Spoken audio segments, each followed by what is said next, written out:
Bonjour à tous et bienvenue sur Déclic Numérique. Dans cette nouvelle vidéo, aujourd'hui on retourne dans Capture One et je vais vous montrer comment un petit peu personnaliser le logiciel pour le mettre à votre goût. C'est parti!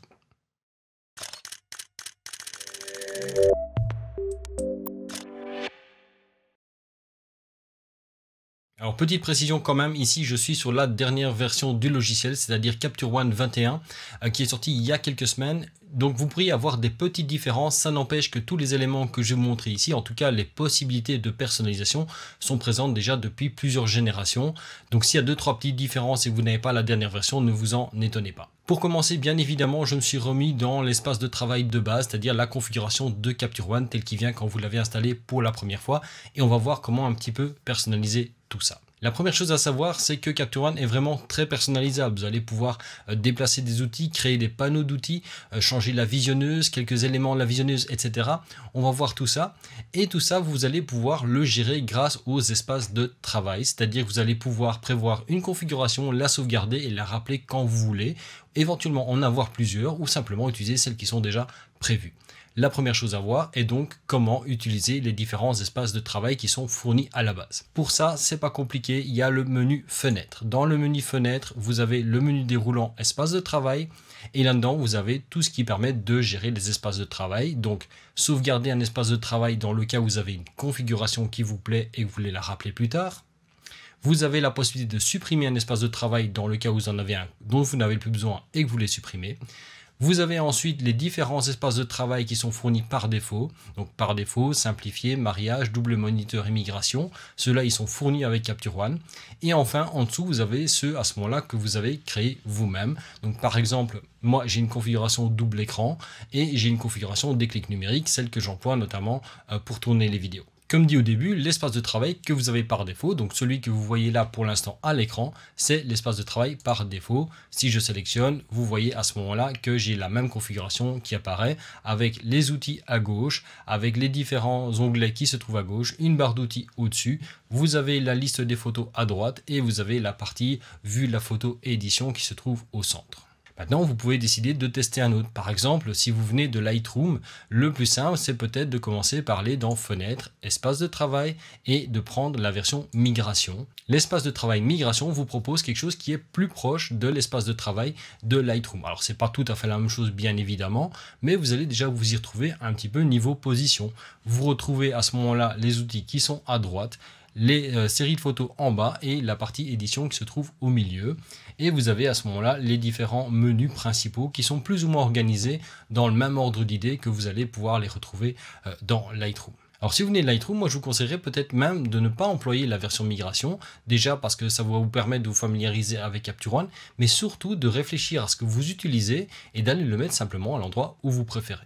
Pour ça, je vais simplement partir de l'espace de travail par défaut. Et ici, on va le customiser et on va voir comment le sauvegarder, etc. après. Donc, pour personnaliser votre espace de travail, la première chose, c'est peut-être de voir de quel côté vous voulez que les différents éléments se trouvent. Donc, est-ce que vous voulez les outils à gauche, à droite? Est-ce que vous voulez le navigateur sur un côté ou le mettre en bas? Ça, c'est le genre d'élément que vous pouvez déjà définir assez simplement. Ça se passe dans le menu affichage. Vous avez la première partie qui sont les outils. Donc les outils, ce sont tous les éléments qui se trouvent à droite avec les différents onglets, avec tous les réglages d'exposition, de couleurs, etc. Vous pouvez décider de les mettre à gauche ou à droite. Donc pour ça, vous allez donc dans Affichage, Outils, Personnaliser outils et vous pouvez faire Placer à droite. À ce moment-là, simplement, le navigateur avec les photos et les outils s'inversent de côté. Si maintenant vous voulez le remettre à gauche, même chose, Personnaliser, Placer à gauche. Pour ma part, j'ai pris l'habitude de les avoir à gauche, mais si vous les préférez à droite, il n'y a pas de problème avec ça, vous pouvez le faire. L'autre élément, c'est le navigateur avec les différentes photos qui sont présentes. Pour ça, vous pouvez simplement aller dans Affichage, vous allez dans Personnaliser le navigateur et vous pouvez le mettre en bas, ou alors vous pouvez décider simplement de le mettre à droite. Alors, ce sera en bas à droite ou en bas à gauche, suivant la position des outils. Donc, si vous mettez les outils à droite, le navigateur sera à gauche ou en bas. Si vous mettez les outils à gauche, le navigateur sera en bas ou à droite. Bien évidemment, vous pouvez aussi un petit peu jouer sur leur taille. Alors, pas totalement, mais vous pouvez quand même élargir la vue. Vous pouvez simplement définir ça un petit peu plus grand pour avoir des vignettes plus grandes ou le rétrécir pour gagner de la place. Pour ma part, je le rétrécis toujours au maximum. Ça se fait simplement en venant mettre sa souris sur le bord et vous faites du drag and drop, simplement pour déplacer la limite jusqu'où vous voulez. Vous pouvez faire ça avec les outils aussi, vous pouvez un petit peu élargir ou rétrécir simplement la limite. Moi généralement j'ai l'habitude de travailler avec les zones les plus petites possibles d'outils et de visionnage pour avoir un maximum de ma photo à l'écran. Donc ça c'est déjà des premières personnalisations que vous pouvez faire, c'est très simple, ça va très vite et à ce moment-là vous pouvez vraiment déjà au moins mettre les éléments à gauche ou à droite comme vous le voulez. Chose intéressante éventuellement, c'est la manière dont vous pouvez aussi utiliser le navigateur. Donc là où il y a les photos, j'ai un tout petit peu agrandir pour vous le montrer. Vous avez différents modes d'affichage. Et ça, au-dessus du navigateur, vous avez 3 icônes ici. Vous avez le mode gris, vous avez le mode liste, c'est-à-dire une vignette, le nom de la photo et une information de marquage. Ça peut être très intéressant si vous traitez des lots de photos parce que comme ça, vous avez simplement la petite vignette, vous avez le nom de l'image et vous avez même des informations ici de notes avec les étoiles et de labels de couleurs que vous pouvez aussi voir directement. Et vous avez la vue un petit peu pellicule comme vous avez dans Lightroom. Alors autant sous le côté, c'est pas super intéressant, mais si vous commencez à agrandir en fait la fenêtre, vous allez voir l'intérêt. Ici, je suis en mode pellicule, c'est-à-dire que les photos défilent les unes après les autres. Si je le mets maintenant en mode gris, vous devriez voir normalement maintenant ici simplement des photos qui vont se mettre à ce moment-là sous forme d'une grille. Il faut donner un peu d'espace pour que la grille puisse se développer bien évidemment, mais vous voyez que ça vous permet d'avoir un autre aperçu. Pour ma part de nouveau, je me mets en mode pellicule et je rétrécis au minimum, j'ai largement assez pour ça. Notez que si jamais vous rétrécissez ici ça au maximum, vous allez voir que certains petits icônes simplement n'apparaissent pas. Donc éventuellement, si les icônes sont ici au-dessus, vous ne les voyez pas. Élargissez un petit peu la colonne, vous les verrez. Vous avez la possibilité de changer l'ordre de tri aussi. Ça c'est un autre sujet, j'en reviendrai un peu là-dessus, sur la manière de trier, etc. Ce sera pour une autre vidéo. Donc ça c'est déjà pour la position des éléments. Alors maintenant on va voir comment personnaliser la barre d'au-dessus. La barre d'au-dessus ce sont les outils généraux de Capture One qui vous permettent de faire des choses comme importer des photos, exporter des photos, activer les principaux outils de retouche, donc le pinceau, le filtre dégradé, etc. Tout ça c'est personnalisable aussi et pour le personnaliser vous faites un clic droit au niveau de la barre et vous cliquez sur personnaliser. Maintenant, vous pouvez aussi déjà choisir d'afficher les icônes avec ou sans les textes en dessous. Donc, icône uniquement, l'avantage, ça prend moins de place. Au début, c'est peut-être plus simple simplement d'avoir le texte en dessous parce que ça vous permet de savoir à quoi chaque élément correspond. Si maintenant vous mettez les icônes uniquement ou pas, vous choisissez. Vous pouvez cliquer sur personnaliser, ce qui va vous permettre en fait de supprimer ou de rajouter des icônes. Par exemple, par défaut, vous avez, depuis la dernière version de Capture One, vous avez une icône qui ressemble un petit peu au logo de YouTube ici, qui vous permet de vous donner directement accès à des ressources d'apprentissage de Capture One qui sont en anglais. Mais moi, personnellement, j'en ai pas trop besoin, donc je préfère gagner de la place et je le supprime en déplaçant simplement la partie ici en dehors. Je la remets en fait dans la zone où on propose des options, et voilà. Mais il y a des éléments que moi je trouve intéressants qui ne sont pas toujours dedans. Notamment quand on travaille avec plusieurs espaces de travail, c'est pratique de pouvoir facilement avoir accès aux différents espaces de travail. Et donc en fait vous avez un outil ici qui est l'outil espace de travail que vous allez pouvoir venir mettre par un simple drag and drop à l'endroit où vous voulez. Vous voyez qu'il vous indique où c'est mis. Si maintenant vous voulez créer des espaces entre les outils, vous avez les espaces et les espaces modulables qui vous permettent soit de venir en fait faire un remplissage entre deux éléments ou créer une petite case. Donc si je prends un espace modulable, vous voyez que c'est un élément qui va essayer de prendre le plus de place possible.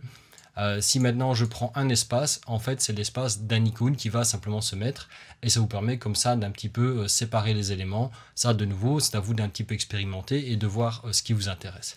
Donc moi ici l'espace de travail, moi ça m'intéresserait surtout de l'avoir en fait ici en haut. Je vais peut-être mettre un petit espace comme ça c'est séparé du reste. Vous voyez qu'ici au-dessus vous avez la barre d'outils principale. Alors celle-là vous ne pouvez pas la modifier élément par élément, c'est un bloc complet, ce sont les différents outils. Mais ça n'empêche que vous pouvez décider de la mettre à gauche à droite si vous voulez aussi. Vous pouvez supprimer des espaces, je ne vais pas faire tous les exemples, mais voilà comment vous procédez. Simplement, vous pouvez mettre des espaces ou faire du drag and drop. Donc par exemple, je pourrais vous montrer ici l'outil qui vous permet de faire des retouches automatiques. Je ne l'utilise jamais. Je vais simplement le supprimer.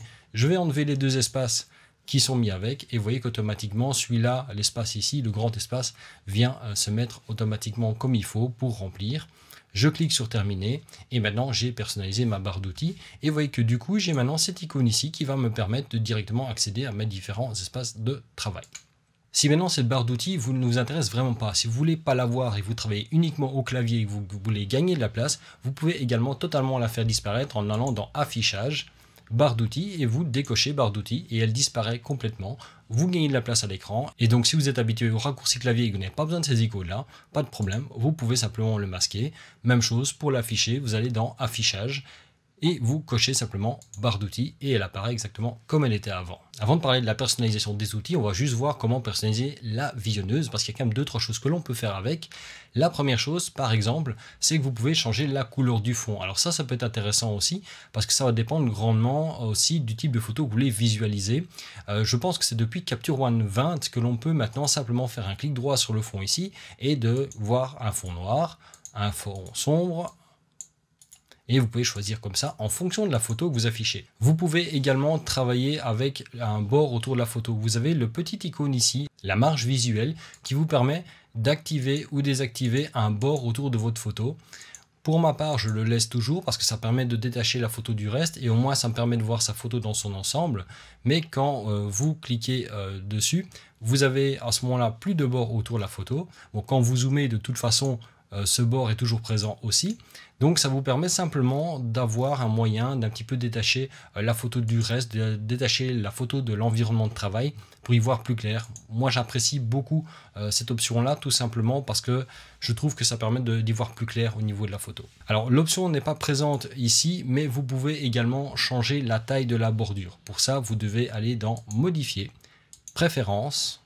Dans l'onglet apparence, là vous avez notamment la couleur du fond que vous pouvez donner. Donc si jamais vous êtes une ancienne version de Capture One et que vous ne pouvez pas cliquer dans le fond ici, c'est ici que ça se passe pour changer la couleur du fond. Vous avez ici la marge visuelle que vous pouvez changer. Vous voyez, je peux totalement la mettre de manière énorme comme quasiment nulle, enfin voire nulle. Moi, généralement, en fonction de la taille de mon écran, donc j'ai un écran 4K, je mets 40 pixels, c'est suffisant. Maintenant, si vous voulez une marge plus grande, vous pouvez la définir ici. C'est là où vous pouvez définir simplement ici la taille de la marge qui est autour de la photo. Et vous avez également la marge ici, qui est en fait la marge dans l'affichage de la grille, la séparation des photos quand vous regardez simplement les photos en mode gris. Donc ça, c'est pour personnaliser à ce moment-là la visionneuse. Vous avez une option, mais celle-là, c'est pas vraiment la personnalisation, ce sont différentes options. Vous avez la petite icône ici qui est l'affichage gris, ou enfin en fait affichage photo unique ou multiple quand vous avez plusieurs photos sélectionnées. Donc par exemple, si je prends 1, 2, 3, 4 photos ici, en sélectionnant avec CTRL et clic dans le navigateur, vous voyez que j'ai mes 4 photos qui sont affichées côte à côte. C'est très pratique pour faire des comparaisons et pour faire du matching de couleurs. Mais vous pouvez simplement ici désactiver et à ce moment-là, c'est la photo principale qui est sélectionnée. Et sinon, vous recliquez dessus et vous voyez vos 4 photos. Donc ça aussi, c'est tout à fait possible à faire. Et maintenant, on va passer à l'essentiel, c'est la personnalisation des outils en eux-mêmes parce que c'est vraiment là que vous allez pouvoir faire ce que vous voulez. Les outils se trouvent donc par défaut à gauche et sont organisés en onglets. Donc vous avez la partie importation, la partie capture connectée, les corrections d'objectifs, les couleurs, l'exposition, les détails, les styles, les informations, tout ce qui est mots-clés, etc. et le système de traitement de photos. Vous pouvez vous dire que cela vous correspond et le personnaliser ou carrément créer un nouvel espace de travail. Pour vous montrer, on va aller simplement à l'extrême. Je vais totalement supprimer ces éléments-là et on va recréer un nouvel espace de travail. Pour ça, je fais un clic droit ici sur la barre à côté des outils et je fais supprimer l'onglet sortie. OK. Clic droit, supprimer l'onglet métadonnées. OK. Cliquez, supprimer l'onglet de réglage. OK. Cliquez, supprimer l'onglet. OK. Et vous voyez comme ça, vous pouvez supprimer. Alors, pas de panique. Ces onglets restent disponibles. Ce sont les onglets par défaut. Vous pouvez tout à fait les rappeler. Ici, je passe juste un tout petit peu de temps pour les recréer. Alors, je vais peut-être juste garder celui-là parce que la partie importation, ça va être chiant à recréer. Mais vous pourriez totalement le faire. Maintenant, je vais dire, OK, ici, moi, Capture One, je veux avoir un système qui me permet de travailler rapidement. Et je vais me travailler simplement avec un panneau d'outils qui correspond à ce que j'ai le plus besoin.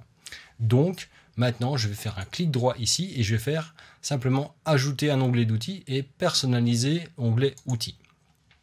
Je vais lui mettre un nom. Je vais faire traitement. Je vais lui mettre par exemple le petit marteau comme icône. Vous choisissez l'icône que vous voulez. Faites ajouter et vous voyez maintenant ici que j'ai le petit icône qui est apparu. Ça veut dire qu'ici maintenant j'ai un espace dans lequel je peux placer les outils que j'ai besoin. Pour placer les outils dedans, je fais un clic droit dans le fond du panneau et je fais ajouter un outil et là je choisis ce que je veux. Par exemple, j'aime bien avoir l'histogramme tout en haut. Je rajoute l'histogramme. Ensuite, je vais rajouter les outils que j'ai le plus souvent besoin, donc les caractéristiques de base qui permettent de choisir le profil, etc. de la photo.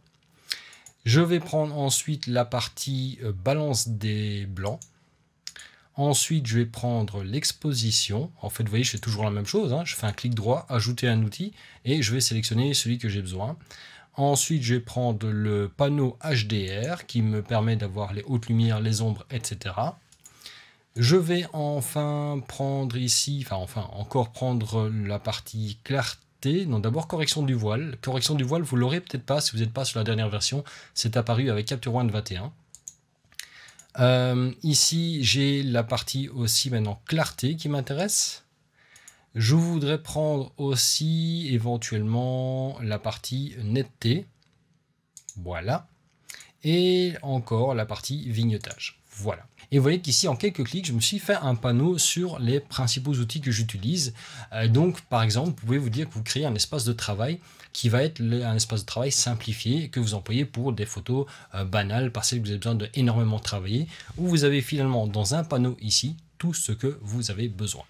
Vous pouvez tout à fait déplacer les panneaux simplement avec du glisser-déplacer. Et vous pouvez aussi placer des outils dans une zone qui est une zone glissante ou une zone qui est fixe. Alors je vais vous montrer ça en fait dans la partie bibliothèque, hein, parce que celle-là elle est grande. Donc si on ouvre tous les panneaux, vous voyez que j'ai trop. Mais si je scrolle, vous voyez qu'il y a une partie qui scrolle, il y a une partie qui reste fixe. En fait, vous avez deux parties dans les panneaux d'outils, une partie fixe et une partie qui, elle, va s'adapter pour lister le reste du contenu. Vous mettez le principal dans la partie fixe et le reste dans la partie glissante. Vous pouvez passer les outils d'une zone à l'autre en allant sur les trois petits points ici et simplement le mettre, déplacer outil vers zone déroulante.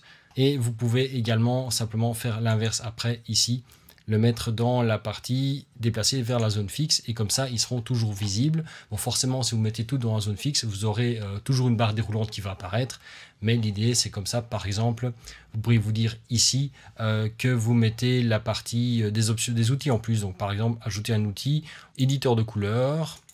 Et on va mettre encore un outil, histoire que ce soit plus long, on va mettre les courbes. On va mettre les courbes, voilà, comme ceci.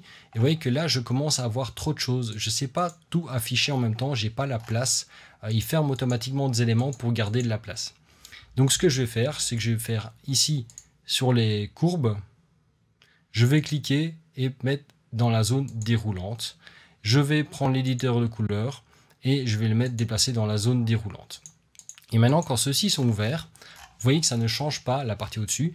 Par contre, je peux à ce moment-là scroller ici dans la partie déroulante qui va me permettre simplement de voir les outils secondaires et de toujours garder les outils principaux à disposition. Vous pouvez comme ça rajouter un autre onglet, le principe est le même, ajouter un onglet d'outils. Vous pouvez rappeler tous ceux que j'ai supprimés au départ, vous les retrouvez ici. Donc, clic droit, ajouter un onglet d'outils. Et tous ceux que j'ai supprimés, ce sont ceux qui sont ici, donc vous les retrouvez. Si je mets par exemple sortie, il va simplement me rajouter tel qu'il était présent. Donc si vous les avez supprimés, vous ne les avez pas perdus, ils sont là. Il y a encore autre chose que vous pouvez faire qui est très intéressant, que vous pouvez sauvegarder dans un espace de travail, mais qui peut aussi servir ponctuellement. Déjà, la première chose, c'est que les outils, par exemple, je vais prendre l'outil courbe, c'est le plus parlant. Vous pouvez tout à fait décider de travailler avec l'outil courbe en grand à l'écran. C'est peut-être le seul logiciel qui permet de le faire, mais quand vous travaillez avec des courbes de luminosité, c'est quand même beaucoup plus pratique de l'avoir en grand, c'est beaucoup plus souple. Une fois que vous avez fini, vous le remettez simplement à sa place. Alors le problème, c'est qu'à sa place, vous n'allez pas toujours savoir où c'était. Pas de problème avec ça. Vous pouvez à ce moment-là créer un outil flottant. Je vais aller dans Fenêtre, je vais faire créer un outil flottant et je vais sélectionner ce que j'ai besoin. Et là, vous avez en fait tous les outils qui sont disponibles pour mettre dans les panneaux d'outils. Et par exemple, je vais prendre l'outil courbe. Et du coup, vous voyez que vous avez la courbe deux fois. Et c'est exactement la même, c'est le même outil. La différence, c'est que celui-là, vous allez à ce moment-là pouvoir l'utiliser et le mettre en grand. Donc le temps, par exemple, de traiter une photo et puis de le fermer. Vous pouvez le sauvegarder avec votre espace de travail. Et vous pouvez même, vous ne le voyez pas ici, mais je l'ai passé sur mon second moniteur. Ce qui me permet d'avoir éventuellement la courbe d'un côté, avoir l'histogramme en grand ou tout ce que vous voulez. Vous pouvez mettre ce panneau-là sur un autre écran sans venir gêner votre espace de travail, ce qui est très très pratique quand on a deux écrans. Mais même ici ou sinon, ça vous permet d'avoir l'outil en plus qui simplement est disponible. Une fois que vous avez terminé, vous pouvez simplement le replier, simplement le mettre comme ça dans un coin de la photo, c'est pas dérangeant non plus. Vous pouvez aussi simplement ici cliquer sur les trois petits points et faire supprimer l'outil. Il nous reste une chose à voir, c'est comment sauvegarder, réutiliser et supprimer les espaces de travail. Pour ce faire, j'ai rapidement recréé un espace de travail totalement customisé. J'ai donc ici la partie gestion du catalogue avec le classement des photos. Je me suis fait un petit onglet de traitement avec les outils principaux que j'utilise. J'ai rajouté celui par défaut avec les métadonnées, les mots-clés, etc. Et enfin la partie de traitement qui va permettre simplement de faire les exportations en lot de photos. Donc ça en gros c'est ce que j'utilise le plus dedans. Il n'y a pas que ça, je devrais travailler un petit peu plus pour le personnaliser totalement. D'ailleurs j'ai un espace de travail qui me correspond, mais ça c'est pour vous montrer. Je veux maintenant simplement sauvegarder cet espace de travail là pour être sûr et certain de pouvoir le rappeler, éventuellement de changer. Pour ça, ce que je vais faire, c'est aller dans Fenêtre, Espace de travail et Sauvegarder. Et je vais l'appeler Démo Capture One. Je fais Sauver. Et maintenant, à partir de là, je peux l'appeler quand je veux. Si maintenant, vous n'en avez plus besoin, je peux faire Fenêtre, Espace de travail, supprimer l'espace de travail. Et là, vous sélectionnez celui que vous voulez supprimer.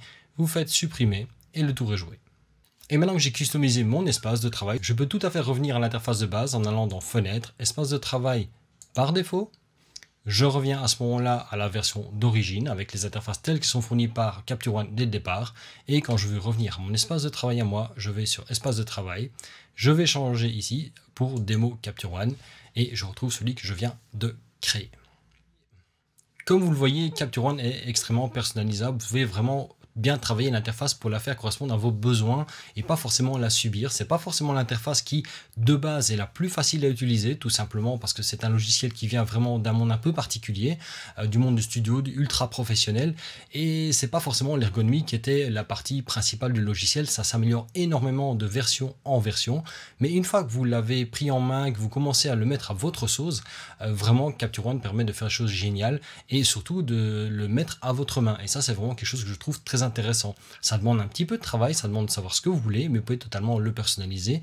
Sachez d'ailleurs que j'ai pas été totalement à fond dans la personnalisation. On peut encore personnaliser d'autres choses dans le logiciel, mais ici je voulais vraiment me concentrer vraiment sur la partie interface de travail, une personnalisation rapide que vous pouvez faire tout simplement pour mettre les outils que vous avez besoin où vous le voulez. Voilà donc pour cette vidéo de personnalisation de Capture One, j'espère qu'elle vous aura plu. Si jamais vous avez des questions, n'hésitez pas à les poser dans les commentaires, ils sont là pour ça.